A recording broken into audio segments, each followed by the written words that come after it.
마하반야 바라밀다 신경 큰 지혜로 모든 괴로움에서 벗어나는 가장 요긴한 부처님의 말씀, 이런 뜻이에요.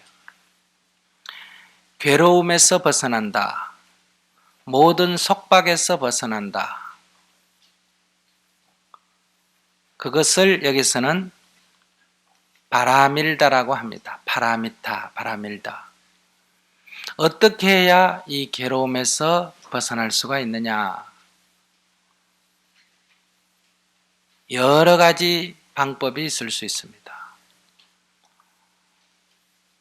남을 도와주면 된다, 보시를 하면 된다, 참으면 된다, 정진을 해야 된다, 하나님을 믿어야 된다, 이런 여러 가지 방법이 있을 수 있는데 여기서는 깨달음으로 해서, 깨달아서 모든 괴로움에서 벗어난다, 이런 얘기예요. 이 방에 불이 없어서 깜깜하단 말이에요. 어떻게 하면 이 방의 그 깜깜한 상태에서 벗어날 수가 있느냐?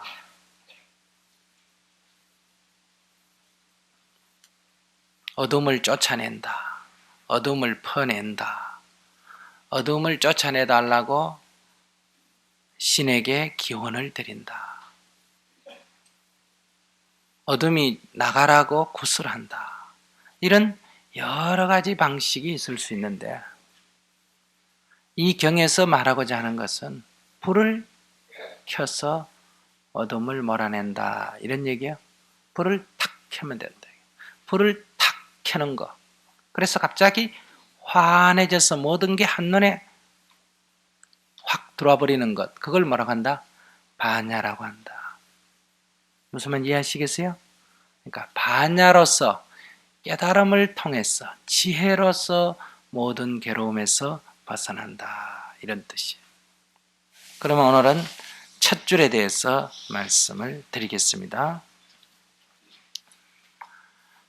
자, 이 경의 주인공이고 대승수행의 주체가 보살인데, 보살 가운데서도 어느 보살입니까? 관세음 보살입니다. 이 관세음 보살이라고 부르기도 하고 관자재 보살이라고도 부르는데 왜 이렇게 번역이 됐느냐? 원래 범어로 산스크리트로 된 이름은 아바로기테스바라 보디사타바입니다. 아바로기테라는 말은 지켜본다, 이런 뜻이에요. 아바로기테, 지켜본다. 스바라는 자제하다, 이런 뜻이에요. 그러니까 자유자재로 지켜본다. 이게 아바로기테 스바라. 자유자재로 지켜본다. 그러니까 모든 것을 아는데, 보고 듣고 행하는데 완전히 자유롭다, 이런 뜻이에요. 그러니까 다른 표현을 빌면 일체를 다 알고 일체를 다 행할 수 있는 분이다, 이런 의미예요. 전지전능하다, 말로 한다면 이렇게 되는 거죠.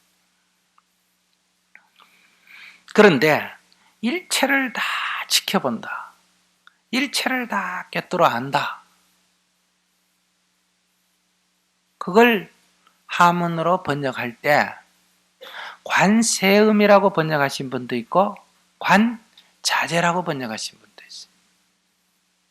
그러니까 구역, 그 당나라 현장 법사님 그 이전에 번역된 거 3세기, 4세기, 5세기, 6세기 번역된 걸 구역이라 한다 그랬죠. 이 구역에는 처음에 이 4세기에 번역할 때는 관세음이라고 번역했어요. 이것을 왜 관세음이라고 번역했냐? 관, 본다 이 말 아니에요, 그죠? 지켜본다. 이 아바로기테를 관이라고 번역했어요.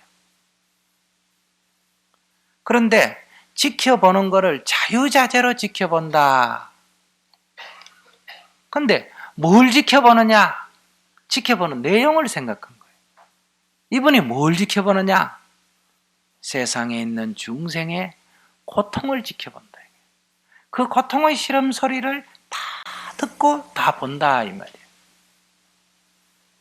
아기가 울면 그 울음소리만 듣고 또 엄마는 어때요? 아기가 어디 아픈지를 알지요?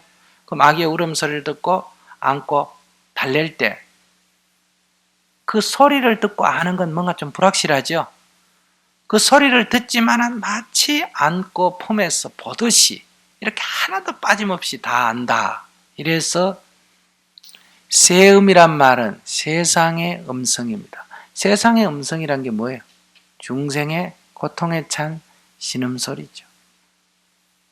이 중생의 갖가지 번뇌, 갖가지 고통, 갖가지 고뇌, 그 모든 것을 하나도 빠지지 않고 다 지켜보시는 분이다. 이래서 관세음이라고 번역을 했다.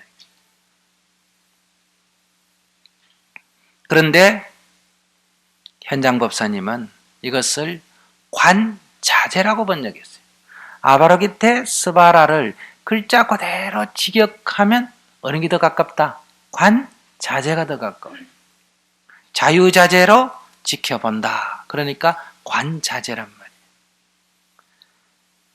자유자재로 지켜보는데 중생의 모든 고통을 다 지켜본다. 그래서 그 내용을 중심으로 해서는 관세음이라고 번역이 되기도 했다. 그런데 이 중생의 고통만 지켜보는 분이냐? 아니에요. 이 자유자재로 지켜본다, 있는 그대로 본다 하는 것은 제법이 공하다는 것을 어때요? 본다 이런 얘기죠. 법의 실상을 본다 이런 말이에요. 그러니까 이 관세음이라고 쓸 때는 중생의 고통을 하나도 남김없이 지켜본다 이런 의미가 담겨 있으니 우리가 기도를 할 때 보통 일반 중생이 관세음보살에게 의지를 하고 그의 힘을 빌리려고 할 때는 관자재하는 것보다는 관세음이 더 의미가 친근감이 오죠. 그래서 관세음이라고 많이 부르죠. 그런데 법의 실상이 공하다는 것을 꿰뚫어 보신 분이다 이런 의미일 때는 관자재가 더 정확하지요. 그러니까 이 반야신경에서는 관자재라고 쓰여 있어요. 그렇다고 다른 분이 아니고 똑같은 분이다. 일체를 다 있는 그대로 지켜본다. 중생이 고통스러워하면 고통을 지켜보고 법이 공하면 공한 것을 지켜보고 환이면 환인 줄 알고 이렇게 다 남김없이 있는 그대로를 다 꿰뚫어 보시는 분이다. 이런 의미예요. 그런데 이름이란 건 한번 정해놓으면 자꾸 부르다 보면 습관이 돼가지고 나중에 이름 바꿔도 잘 고쳐집니까? 안 고쳐집니까? 안 고치지. 그러니까 먼저 번역된 이름이 뭐다? 관세음이고 그게 또 이 중생의 고통을 지켜본다는 의미가 있으니까 일반 기도를 하는 분들 대중은 관자재보다는 뭐가 더 좋다? 관세음이 더 부르기가 쉽다 이 말이에요. 부르는데 호감이 간다. 그래서 관세음, 반세음, 관세음 이렇게 부른 거다. 여기서는 관자재라고 썼다고 해서 똑같은 의미다. 천성에게도 보면 뭐라고 나옵니까? 관자재라고 나오죠. 예. 자, 그러면 이 관세음은 왜 이런 이름을 갖게 됐을까? 이 관세음 보살의 연기, 이분이 어떻게 관세음 보살이 됐느냐 하는 말씀을 오늘 제가 여러분께 드릴게요. 저 과거에 인도의 남쪽 해안가에 한 마을이 있었습니다. 거기에 한 장자가 살았는데 장자란 것은 사업하는 사람이죠. 이 장자는 부인과 아주 예쁜 두 아들을 두고 평화롭게 살고 있었어요. 그런데 갑자기 부인이 병으로 죽게 됐어요. 아이가 하나는 7살이고 하나는 8살이고 이렇게 어릴 때 부인이 죽었단 말이에요. 그러니까 이 장자는 자기에게 어떤 여인이 필요한 것도 있겠지만 그거보다는 이 자라나는 두 아이들에게 어머니가 있어야 되겠다. 어머니가 있어야 얘들을 잘 키울 거 아니에요. 그래서 새 부인을 맞아들였습니다. 그런데 이 장자는 부인에 대한 관심이 그 부인 자체가 아니고 아이들의 어머니로서 어때요? 얼마나 잘하느냐 이게 관심이라고. 그러니까 새로 들어온 여인도 이걸 잘 아니까 이 두 아이를 정말 자기가 낳은 친아들보다도 어때요? 더 정성을 들여서 사랑하고 키웠단 말이에요. 그런데 이제 1년이 지나고 보니까 이 부인이 정말 전 부인보다 아이들 친어머니보다 더 아이들의 정성을 기울이고 키우니까 안심을 했단 말이에요. 이제 새로운 어머니가 오면 보통 아이들을 구박하고 그러잖아요. 그래 안심을 하고는 이제 이 부인하고 관계에서 아기를 낳게 된 거예요. 그래 아기를 낳으면 또 변하나 해서 또 지켜봤는데 이 부인은 자기가 낳은 아기보다도 이 두 아들에 대해서 더 많은 정성을 쏟고 사랑을 기울이는 거예요. 그걸 3년을 살면서 지켜보고 부인한테 내가 믿고 맡겨도 되겠다 이렇게 생각하고는 이제 장사의 길을 떠났다. 사업을 해야 될 거 아니에요, 그죠? 근데 부인이 죽고 아이들 때문에 3, 4년을 꼼짝도 못하고 집에 있었단 말이에요. 그래 이제 부인한테 아이들을 잘 보살펴 달라고 하고 이제 멀리 장사를 떠났어. 근데 남편이 떠나고 이제 남편 시중 들고 뭐 하다가 남편이 없으니까 조금 이제 긴장이 풀릴 거 아니겠어요. 조금 한가해지고. 그래 자기가 혼자서 가만 생각해 봤어. 남편이 자기한테 잘 해주고 생활도 참 편하네요.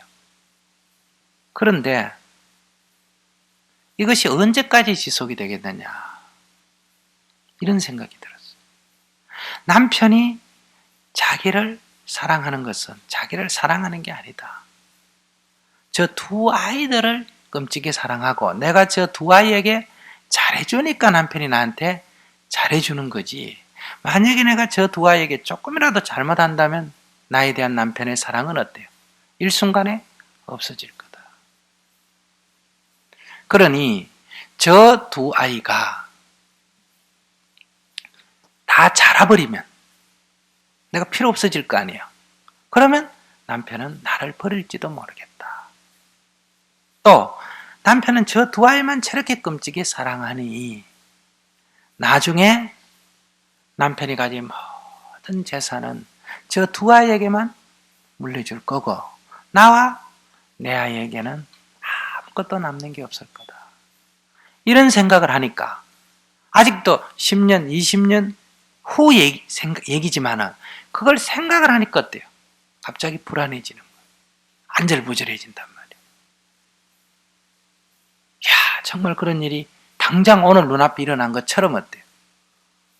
걱정이 되는 거예요. 이런 생각을 하면 할수록 마음이 조급해지고 마치 당장이라도 일어날 것처럼 일어나기로 되어 있는 것처럼 심리가 자꾸 그렇게 움직인단 말이에요. 그러니까 이래서는 안 된다. 나도 살 길을 찾아야 되겠다. 뭔가 조처를 취해야 된다. 자꾸 이렇게 생각이 이제 가는 거예요. 그래 어떻게 해야 되겠냐? 결국 저 두 아이를 없애는 수밖에 없다. 여기까지는 생각이 미친 거예요.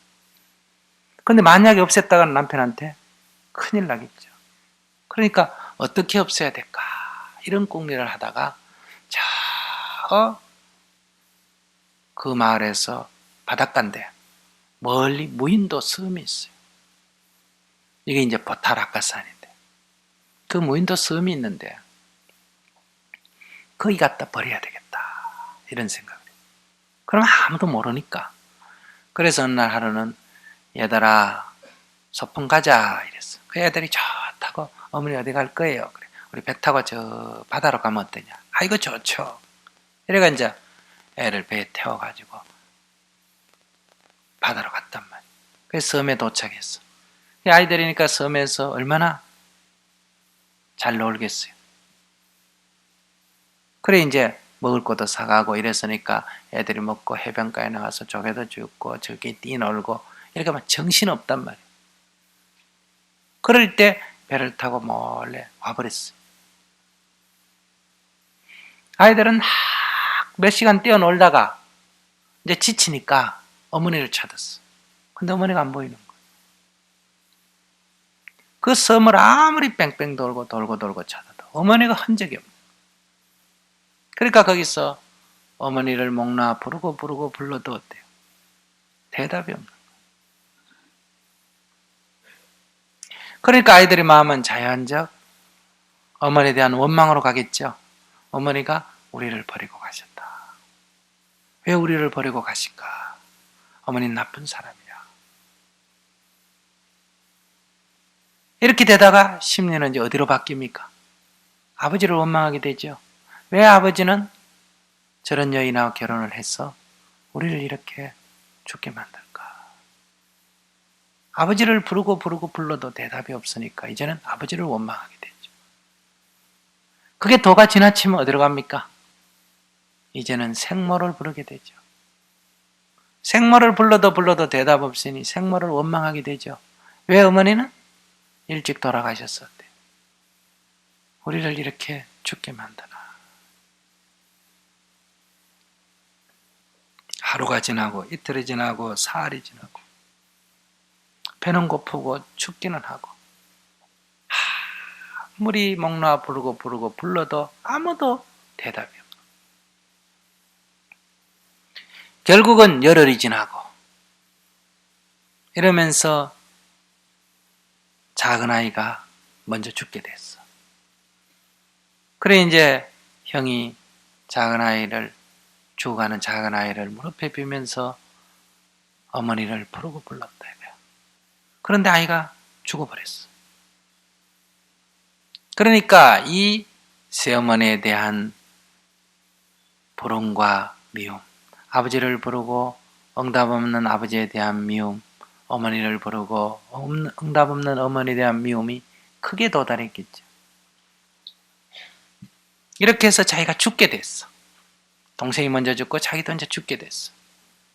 자, 이렇게 한으로 가득 쌓여서 죽게 되면 어떻게 됩니까? 원결을 쌓는다 이러죠. 그러면 결심을 하게 되죠.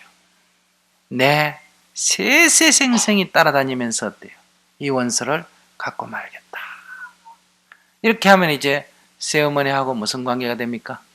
원한 관계가 쌓이고 이제 앞으로 세세생생이 원수로 만나든지 부모 자식으로 만나가 먼저 팍 죽어버리든지 부모 자식으로 만나 자식이 먼저 팍 죽어버리면 부모 가슴에 못이 박힙니까? 박히죠. 이게 다 원수 갚는 법이에요. 원수 갚는 게 여러 가지단 말이에요. 사랑하는 사람처럼 만나가지고 먼저 죽어버리거나 헤어져 버리면 어때요? 가슴에 엄청난 상처를 주죠. 이것도 원수 갚는 거란 말이에요. 여러분들이 원수 갚는 법이 한 가지만 있는 게 아니란 말이에요. 이렇게 원한에 사무쳐서 돌고 돌 수밖에 없는데 이게 이제 보통 우리 중생이란 말이에요.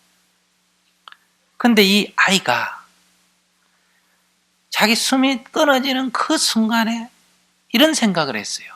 내가 여기서 이렇게 굶주려 죽어가면서 이렇게 살려달라고 아우성을 쳐도 이 세상에 아무도 알아주는 사람이 없다. 그런데 이게 이 세상에 나만 이렇게 했느냐. 이 세상에 또 누군가는 어때요? 이런 고통 속에 몸부림을 쳐도 세상에서 아무도 알아주지 않는 그런 고통이 수도 없이 많을 거다. 나 또한 오늘이 있기 전까지는 어때요? 누가 어떤 고통을 겪는지 하나도 모르고 그냥 살았잖아요. 그래 오늘 내가 이 고통을 겪어보니 정말 나처럼 이런 고통을 겪고 사는 사람이 얼마나 많겠느냐. 그들은 정말 그 고통에서 벗어나고자 얼마나 간절히 목매어 매달리겠느냐. 이렇게 자기의 고통을 갖고 한으로 가다가 한으로 끝나지 않고 이게 다른 사람의 처지를 생각하게 된 거예요. 그래서 생각이 바뀌었어요. 내가 다시 태어난다면 나는 이제 다른 데는 아무런 관심도 없고 오늘 나처럼 이렇게 고통 속에서 죽어가면서 아우성치는 사람이 있다면 나는 어디든지 그 소리를 듣고 거기 가서 그 고통을 구제해 주리라. 그 고통의 울부짖음에 응답하리라. 이렇게 마음을 탁 바꾸고 숨이 딱 끊어져 버렸어요. 이게 무슨 심을 낸 거예요? 대비심을 낸 거죠. 이게 보살심이에요. 보살은 타인의 아픔에 대해서 아파하는 마음, 이게 대비심인데 여기로부터 보살이 시작이 됩니다. 보살심은요. 그러니까 똑같은 경우에 처했는데 그것이 세세생생이 원한으로 갈 씨앗을 만들 수도 있고 거기서 자기만을 보지 않고 다른 사람에게 눈을 딱 돌려서 살펴보니까 바로 자기가 이제같이 남의 고통에 외면한 자신의 어리석음을 깨닫게 되고 앞으로는 자기와 같은 사람이 없도록 하기 위해서 거기에 관심을 갖게 됐다. 이래서 씨앗이 보살의 씨앗이 딱 심어진 거예요. 이게 그 다음에 싹이 트고 자라서 열매 맺고 또 떨어져가 또 싹이 트고 자라고 열매 맺고 또 떨어지고 이렇게 해서 수만 생을 거듭하면서 그게 어때요? 점점 커진 거예요. 그렇게 해서 지금에 이르러서 뭐가 됐다? 관세음보살이 됐다. 그래서 이 보살의 원이 뭐냐? 중생의 고통이 있는 곳이라면 아무리 작은 고통이라도 그 어떤 고통이라도 나는 그 고통의 신음소리를 하나도 남김없이 다 보듯이 듣는다 이 말이에요. 아시겠어요? 그래서 듣는다고 말하지 않고 뭐라고 했다? 본다고 말한 거. 다 그 고통을 남김없이 다 본다. 그리고 나는 그 고통을 하나도 남김없이 다 내가 받아가지리라. 다 구제하리라. 이렇게 원을 세웠어요. 그러니까 그분은 이 세상에 머물러 때 업에 끌려오는 것도 아니고 다른 목적으로 오는 것도 아니고 오직 중생의 고통이 있는 곳에 머물러 드셔서 중생의 고통을 덜어주는 것을 목적으로 한다. 그래서 천이란 수는 무한히 큰 수에 속하는 거예요. 그래서 그분은 1000개의 눈을 가지고 1000개의 손을 가지고 있다. 1000개의 눈을 가지고 있다는 것은 모든 고통을 남김없이 다 지켜본다. 전지하다는 거고 1000개의 손을 갖고 있다는 것은 그 모든 중생을 다 구제를 한다. 쓰다듬는다. 이래서 천수라고 했단 말이에요. 1000개의 손이다 이 말이죠. 이것은 전능하다. 모든 중생의 고통을 능히 구제해 줄 힘이 있다. 그래서 천수, 천안, 관, 세음, 보살 또는 천수, 천안, 관, 자재보살이다. 이런 이름이 붙은 거예요. 그러니까 이분의 특징은 중생의 그 고통을 자기의 고통으로 느끼고 그걸 다 구제해 줬다 원을 세운 분이라서 대비 관세음 보살이다. 대자 대비 관세음 보살이다. 이렇게 말하는 거예요. 이해하시겠습니까? 이것은 막연히 전지전능하다거나 막연히 기도하면 다 들어준다 이런 얘기가 아니고 이분이 자기의 고통 속에서 체험을 하고 나서 그 죽음을 통해서 이렇게 발심을 한 사람이란 말이에요. 그래서 그 힘을 어때요? 계속 키워와서 지금은 무한한 힘을 키워낸 사람이란 말이에요. 그러니까 여러분께서 괴로움이 있을 때 관세음보살님을 부르면 그분이 능히 듣고 어때요? 능히 구원의 손길을 내신다. 관세음보살님은 그 본래 서원이 중생의 고통이 있는 곳에는 어디든지 어때요? 그걸 다 알고 그것에 뭘 하리라? 몸을 놔두고 그 고통을 덜어주리라. 이렇게 원을 세우신 분이에요. 그러니까 관세음보살을 정말 믿는다면 여러분들이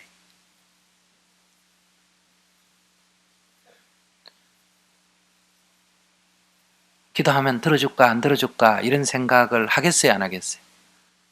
예? 안 하겠지. 이미 괴로움이 있으면 관세음보살님께서 알아서 하셔야 안 하세요? 알아서 하시지. 나보다 더 나를 사랑하고 나보다 더 나를 아끼는 분이니까. 모습은 주로 어떠냐? 모습은 주로 연꽃을 들고 있습니다.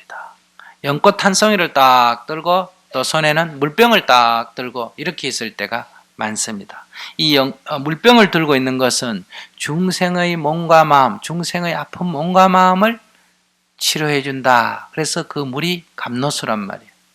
아시겠습니까? 그러니까 그 물을 마시거나 그 물을 이마에 떨어뜨리게 되면 모든 병고와 심신의 괴로움이 사라진다. 이래서 가지고 있고, 연꽃을 한 송이 딱 들고 있는 것은 연꽃은 진흙 속에서 자라도 흙탕물에 물들지가 않죠. 그것처럼 사실은 중생이 이 사바세계에서 오용락에 빠져서 육도윤회를 거듭하지만은 그 근본은 부처의 씨앗인 불성이기 때문에 어때요? 그 망념에서 벗어나면 그대로 바로 부처다. 그래서 흙탕물에 때묻지 않는 연꽃처럼 어때요? 본래 부처다. 이래서 연꽃을 보여주는 거란 말이에요. 아시겠어요? 그러니까 연꽃 한 송이를 들고 있거나 물병을 들고 있다. 이분이 관세음 보살인데, 그러면 관세음은 그렇다 치더라도 뒤에 보살은 관세음만 보살이요. 보살은 다른 분도 보살이 있어요. 보살이 있죠. 법륜 스님 하면 많은 스님이 계시는 중에 한 분이죠. 그런 것처럼 많은 보살님이 계시는 중에 한 분인데 왜 이분을 보살이라 그럴까? 그러면 아마 이런 분들, 비슷한 분들을 주로 뭐라 할까? 보살이라고 하겠죠. 보살은 보디사트바가 원래 언어입니다. 보디사트바. 보디는 깨달음이란 뜻이고 사트바는 어리석음, 중생 이런 뜻이에요. 보디는 깨달음이란 뜻이니까 부처라는 뜻이 되고 사트바는 무명, 중생이란 뜻이에요. 이것을 발음 나는 대로 옮긴 게 보리살타예요. 보디사트바를 어떻게 옮겼다고? 보리살타. 이래서 보리살타가 기니까 보리에 보하고 살타에 살하고 떼서 축약한 게 뭐다? 보살이다. 이 말이에요. 자, 여러분들 보는 쪽에서 왼쪽 이것이 보디입니다. 보디. 즉 부처다 이 말이죠. 부처는 완전히 그림자 하나 없이 어둠 하나 없이 밝은 상태. 이게 부처다. 그런데 오른쪽에 있는 이것은 사트바, 중생입니다. 깜깜하다 이 말이에요. 그 사이에 이 중생의 어둠이 비쳐서 반은 어둡고 부처의 밝음이 비쳐서 반은 밝은. 그러니까 한쪽은 보디고 한쪽은 사트바인. 이런 존재를 보디사트바, 보리살타, 보살이다 이렇게 부른다. 이해하시겠습니까? 그러면 중생이 부처가 되겠다고 깨달음을 얻겠다고 한 마음 딱 일으키면 뭐가 된다? 보살이 된단 말이에요. 아시겠습니까? 그러면 보살은 원이 뭐 되는 게 원이에요? 중생 되는 게 원이에요? 부처 되는 게 원이에요? 부처가 되는 게. 그러니까 보살은 부처가 되는 게 원이니까 보살은 부처의 세계로 나아가려 하겠죠. 그죠? 그럼 보살이 부처의 세계로 점점 간단 말이에요. 그러면 밝음의 부분은 점점 커지고 어둠의 부분은 점점 작아지겠죠. 자, 지금은 밝음이 50%, 어둠이 50%인데 점점 갔다. 그래서 거의 가까이 가면 밝음이 90%고 어둠이 10%예요. 더 가까이 가면 밝음이 99%고 어둠이 1%죠. 더 가까이 가면 밝음이 99.9%고 어둠이 0.1%죠. 자, 그럴 때 이때 보살은 부처와 다름이 없죠.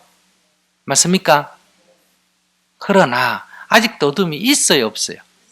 있으니까 부처의 보살이에요. 보살이지.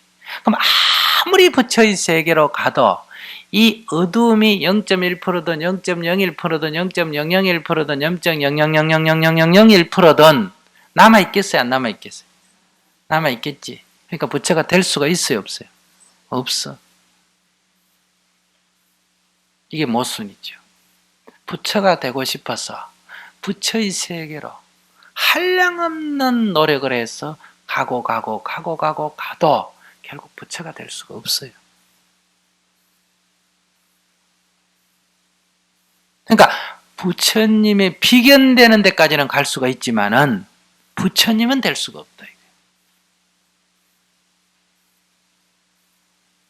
이건 뭘 말하냐? 중생의 세계가 있는 한은 어때요? 그 그림자가 아무리 적게라도 비쳐야 안 비쳐요? 비치니까 부처가 못 되는 거예요. 그러니 보살이 부처가 되는 길은 없느냐? 아니다. 이거예요. 보살이 부처가 되는 비결은 바로 부처의 세계로 나아가고자 하는 원을 세웠지만은 부처의 세계에 도달할 수 있는 길은 중생의 세계로 가는 거예요. 반대로 간다 이 말이에요. 반대로 갈 때는 뭐 하러 간다? 중생의 세계 어둠을 없애러 가는 거예요. 중생의 세계로 가서 어둠을 없애가지고 하나도 남김없이 만약에 없앴다 하면 보살에게 비칠 어둠이 있습니까? 없습니까? 없어지니 바로 뭐가 됩니까? 부처가 되는 거예요. 그러니까 중생의 세계를 소멸해버리면 바로 뭐가 된다? 부처가 돼. 그러니까 보살은 부처가 된 뒤에 중생을 교하러 옵니까? 중생을 교화하는 게 부처 되는 길입니까? 예. 불쌍해서 도와주는 거요. 자기 해탈하려고 하는 거예요. 자기 해탈하려고 하는 거죠. 그러니까 이게 남의 일이에요? 자기 일이에요? 자기 일이에요. 그러니 지장보살이 지옥에 한 중생이라도 남아있는 한 나는 부처가 되지 않겠다 할 때는 더 솔직하게 말하면 부처가 될 수 있어요? 없어요? 없지. 그러니까 대승불교의 보살이라고 하는 것은 중생구제를 이런 관점에서 보는 거예요. 그리고 깨달음이라는 것을 부처를 이런 관점에서 본다 이거예요. 그러니까 여기서는 깨달음의 길이 따로 있고 중생의 길이 따로 있습니까? 아니요. 깨달음 먼저 구하고 중생 나중에 구하는 거요? 아니요. 중생 먼저 구하고 깨달음 나중에 구하는 거요? 그것도 아니에요. 중생을 구제하는 것이 곧 뭐다? 부처 되는 길이에요. 이게 둘이 아니에요. 한쪽에는 부처 구하고 한쪽에는 깨달음, 중생 구하고 한쪽에는 깨달음 구하고 이러는 거요? 아니에요. 자기라는 것을 완전히 버려버리고 온전히 중생의 아픔으로 100% 들어가서 중생을 구제하면 곧 뭐한다? 성불한다. 이러니까 중생과 부처의 둘이 아닌 세계에 있는 거예요. 그러니까 보살은 수행도랑을 중생을 떠나서 하겠어요? 중생의 세계에서 하겠어요? 중생의 세계에서. 보살은 중생을 구하는 게 귀찮고 힘들겠어요? 그렇지 않겠어요? 그렇지 않겠지. 왜? 자기 수행의 길이니까.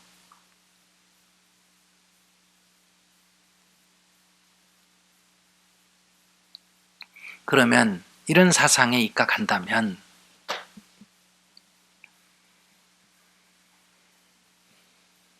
여러분들 지장보살의 원을 그러니까 이런 보살을 내가 믿는다면, 그런 원을 가진 지장보살을 정말 여러분들이 믿는다면 여러분들 지옥 갈 걱정을 할 필요가 있어요, 없어요? 없지. 왜? 아니, 없다라 지옥에 가지만은 지옥은 가겠죠. 가도 거기 언제든지 지장보살이 있어요, 없어요? 있지. 내가 지옥에 있는 한은 지장보살도 지옥에 같이 있죠. 그러니까 나보다 더 답답한 사람이, 내가 지옥에 있으면 나보다 더 답답한 사람이 누구다? 지장보살. 여러분들이 지은 없다라 지옥에 가지만은, 그러나 여러분보다 더 지옥에 있는 여러분들을 더 건지려고 하는 원을 가진 사람이 누구다? 지장보살이란 말이에요. 정토 삼봉에게 보면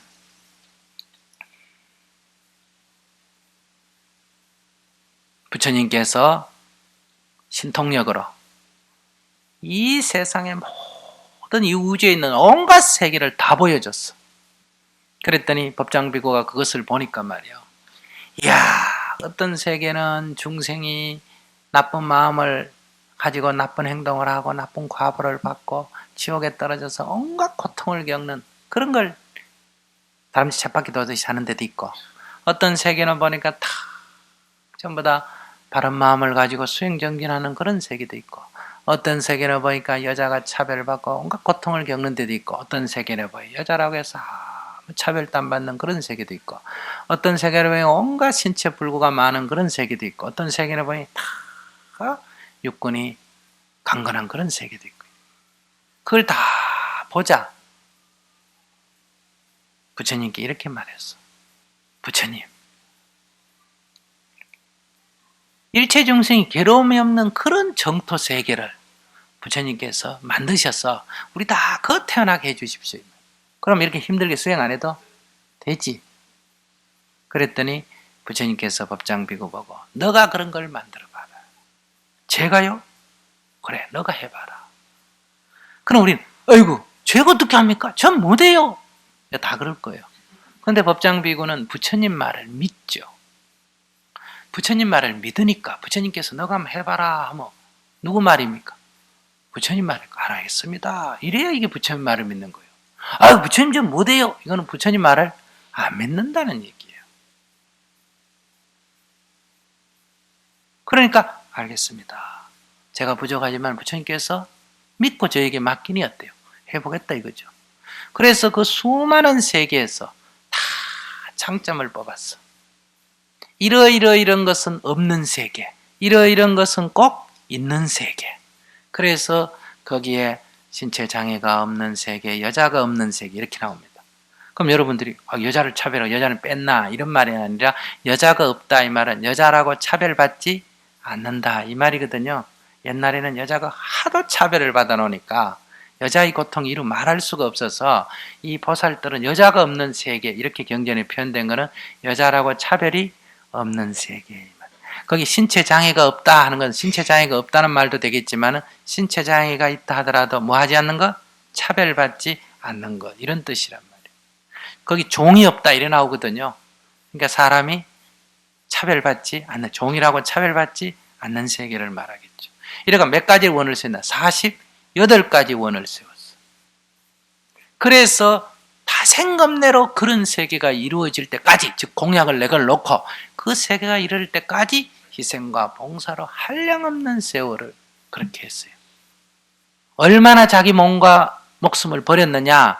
이 삼천대천 세계에 계자시만한 땅도 그 보살의 피와 땀으로 이루어지지 않는 게 없을 만큼 그렇게 다생겁내로 중생을 위해서 희생 봉사를 해서 그 세계가 이루어졌단 말이에요. 그 목표가 이루어졌어. 그 이루어진 그 세계를 극락정토다 이렇게 말합니다. 그게 딱 이루어지자 법장비고가 바로 부처님이 됐어. 그래서 무슨 부처다? 아미타불이다.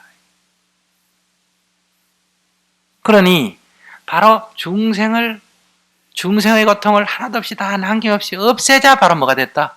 부처가 됐다. 그러니까 대승수행법은 수행법 자체가 많이 다르다.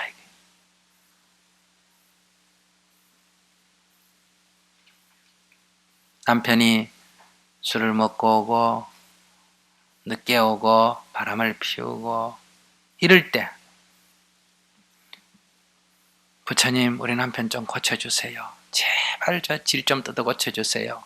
이렇게 돈을 내고 바라는 것은 그것은 대승수행법이 아니다.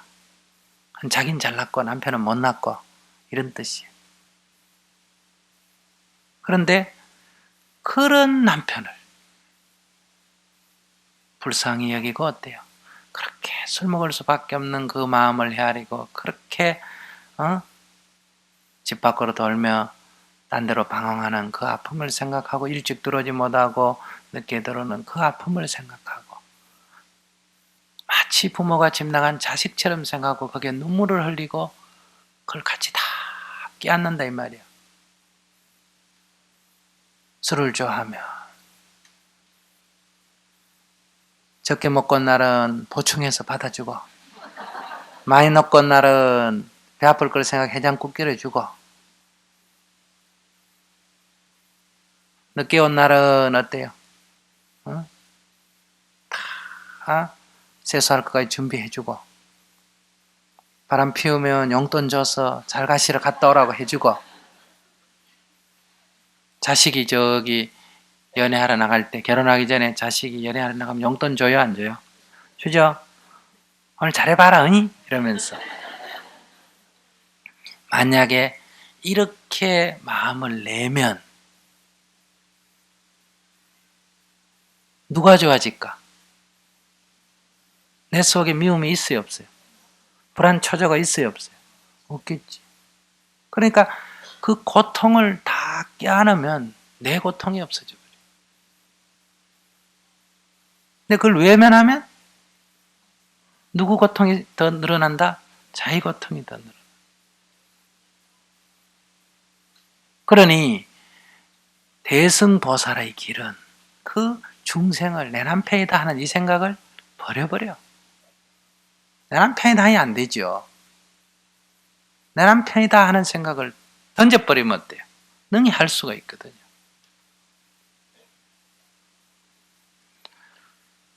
그러면 이렇게 안 할 판이면 이렇게 마음을 내서 인연을 맺은 사람을 어때요? 다 껴안아서 같이 아파서 보살펴 주든지 그러면 누가 보살이 된다? 여러분 이미 바로 관세음보살이 되어 있는 거예요. 그러면 우리 괴로움 가져가세요 하고 맨날 갖다 주는 중생은 죽을 때까지 맨날 괴롭건데 그 모든 중생의 괴로움을 다 짊어진 관세음보살은 괴롭다는 소리 들었어요? 못 들었어요? 못 들었잖아. 지장보살도 괴롭다는 소리 안 하잖아. 중생이 지옥에 넘어왔어. 난 못 살겠다. 더 이상 지장보살이고 뭐고 못 해먹겠다. 이래 안 하잖아요. 그러니까 그렇게 마음을 내면 바로 자기가 해탈의 길로 가는 거예요. 근데 이럴 수준이 못 되면 그 다음에 이게 성인의 길이고 이 보살의 길이고 이래 못 되고 못 되면 어떻게라도 해라. 안녕히 계십시오라도 해라. 이거는 뭐다? 현명한 현인의 길이에요. 아시겠어요?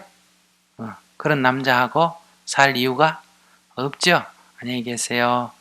술 좋아하시거든 술 실컷 드시고 딴 여자 좋거든 같이 사시고 늦게 들어오시거든 많이 늦게 들어오세요. 예, 당신 뜻대로 하시고요. 전 또 제대로 한번 살아보겠습니다. 안녕히 계십시오 하면 되고. 근데 우리는 이 현명한 길도 못 가죠. 왜? 뜯어 고치려고 그러거든요. 내 마음에 맞도록. 그죠?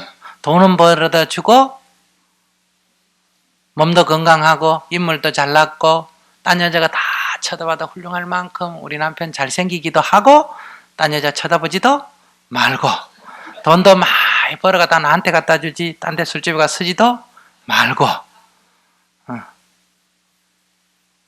살펴보면 다 그래. 그렇게 해달라는 거예요. 그 욕심이란 말이에요. 그거는. 하나가 생기면 다른 하나가 다른 길이 생기는 건데 그 욕심을 하면 안 되는 거예요. 그 인생이 괴로운 거예요.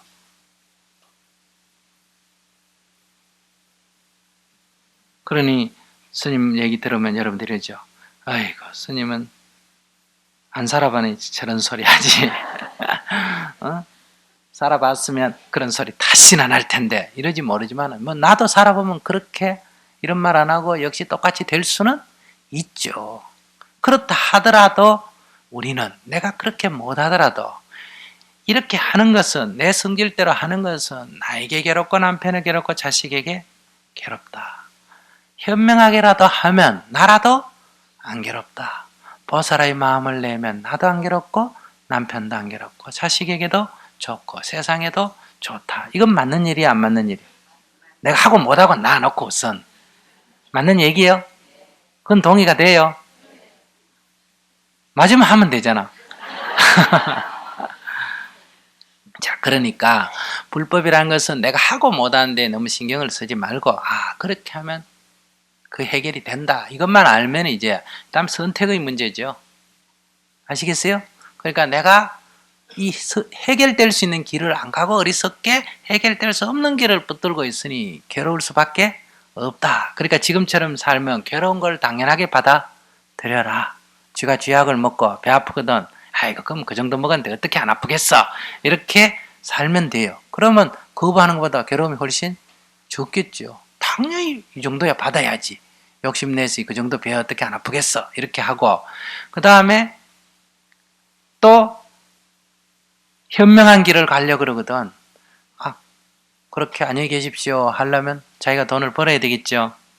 아이들 문제에 대해서 과원에 보내야 되겠죠. 그럼 좀 집에서 과원에 보내는 아들에 대해서 좀 가슴이 아파야 되겠죠. 데리고 살려면 돈도 벌어야 되고 애도 키워야 되니까 고민거리가 좀 생겨 안 생겨? 생기겠지. 그건 감수를 해야 돼. 그 선택에 따른 과보란 말이에요. 그러니까 보살의 길은 선택을 하면 아무런 괴로움의 과보가 없죠. 그러니까 어떻게 사람이 그렇게 삽니까? 이런 질문할 필요가 없고 길이 여러 개 있다는 것만 말씀을 드리니까 자기 각자 가고 싶은 대로 어때요? 선택해 가시면 된다 이거예요. 불법은 이렇게 하라 저렇게 하라는 얘기는 원래 안 합니다. 이렇게 하면 이런 결과가 나고 이렇게 하면 이런 결과가 나고 이렇게 하면 이런 일이 있다. 이렇게 법을 일러주는 거란 말이에요. 인생은 누구도 대신할 수가 없어. 이걸 알고 여러분들이 선택해서 가시면 돼요.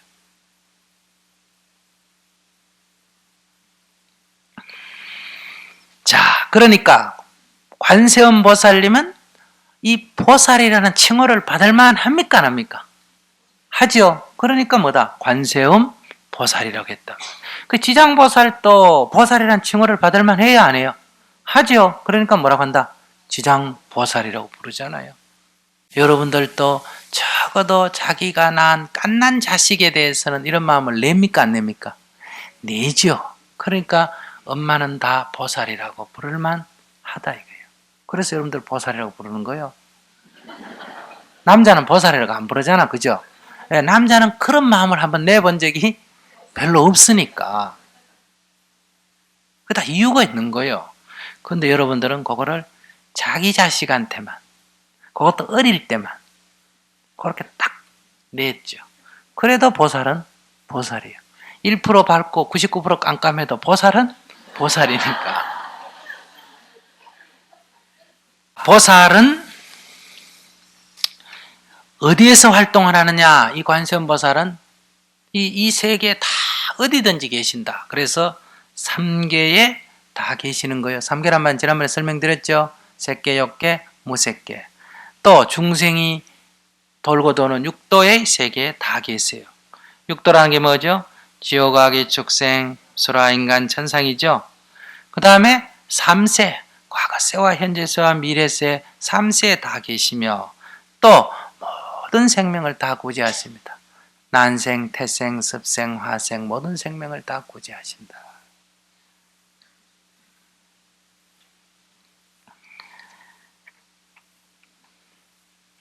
관자재보살. 그러니까 이 경에서 지금 주인공이 관세음보살이죠.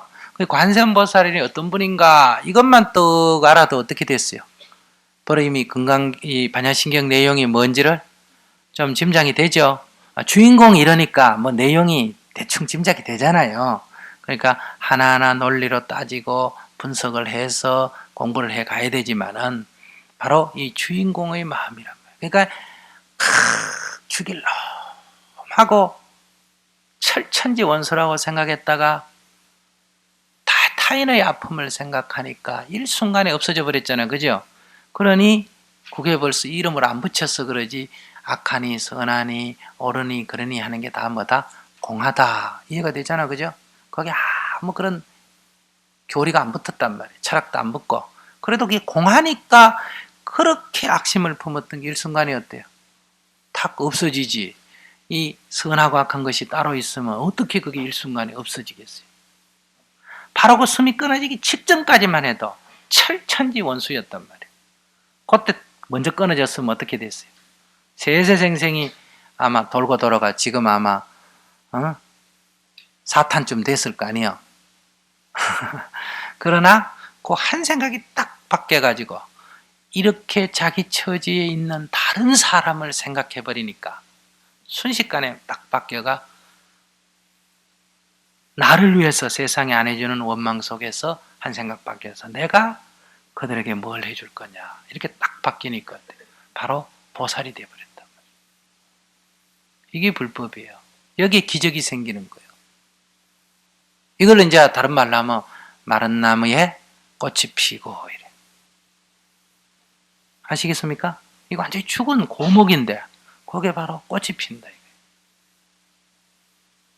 그러니까 여러분들이 어떤 불행의 극한 상황에 처해 있어도 어때요? 딱 한번 돌리면 뭐가 된다? 바로 최고의 행복의 경지로 나아갈 수가 있다. 여 인과의 도리가 다 끊어져 버려요. 제법이 공한데 인과가 붙을 틈새가 어디 있어, 그죠? 그러니까 우리가 중생심을 내고 있을 때는 바로 뭐가 따른다? 인과의 법이 따르고 그거는 절대 피할 수가 없다. 그러나 한 생각을 탁 놔버리면 일체가 다 끊어져 버려요. 바로 해탈의 길이 있다. 이게 우리 역사 속에서 선지식이 다 보여주셨고 부처님이 말씀하신 거다. 그러니 오늘 집에 가셔서 오늘은 어제는 큰 마음 내는 거, 오늘은 상대편을 무조건 이해하는 거. 아시겠어요? 상대편을 이해하는 거. 오늘은 남편이 늦게 들었는지 어떻게 하고 들었는지 아이고 참 잘했어 이런 마음을 한번 내봐요. 그러면 똑같은 행동을 하고 똑같은 들어오는 날인데 누가 좋아질까? 내가 좋아지고 집이 좋아진다. 내가 좋아지고 세계가 좋아지는 거다. 오늘 여기까지 하겠습니다.